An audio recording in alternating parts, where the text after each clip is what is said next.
সেই লাইনটা ভালোভাবে লিখে রাখা দরকার হয় যে অর্জন করতে হলে অনেক কিছু বর্জন করতে হবে। তুমি যদি একটু বেশি ঘুমাও, সেই বেশি ঘুমটাকে কি করতে হবে? বর্জন করতে হবে। তুমি যদি একটু হাঁটাচলা করতে অথবা খেলাধুলা করতে একটু বেশি পছন্দ করো, তোমার প্রিয় শখ হচ্ছে ধরো বন্ধুদের সাথে আড্ডা দেওয়া, গসিপিং করা, তাহলে ওই শখটাকে কি করতে হবে? বর্জন করতে হবে। তুমি যদি বর্জন করতে পারো তাহলেই তোমার অর্জন আসবে। সো এখন থেকে, আজকে থেকে, যেহেতু তোমাদের হাতে ভালো একটা সময় আছে, আমি যে রুটিনটা করে দিয়েছি এই রুটিনটা তোমরা যারা পেইড ব্যাচে আছো ভাইয়া সবাই ম্যানেজ করার চেষ্টা করবা, সবাই মেনটেন করার চেষ্টা করবা। এবং প্রত্যেকের কাছে আমার একটাই চাওয়া থাকবে, তোমরা ন্যূনতম 10টা দিন টার্গেট নাও।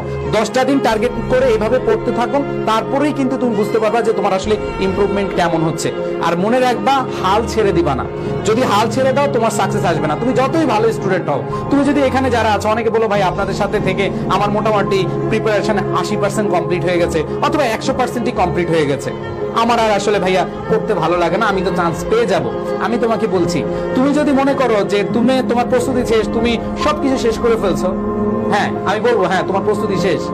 বাট তোমার কোনো বন্ধু যদি আজকে থেকে শুরু করো পরীক্ষার আগ পর্যন্ত প্রিপারেশনটা নেয়, সেই বন্ধুটাই চান্স পাবে, তুমি চান্স পাবা না। বিকজ এখানে লেগে থাকার বিষয় আছে। তোমরা জানো যে slow and steady wins the race. অনেকে কি করো, তাড়াহুড়া করে প্রস্তুতি নাও। তাড়াহুড়া করে প্রস্তুতি নেওয়ার দরকার নাই।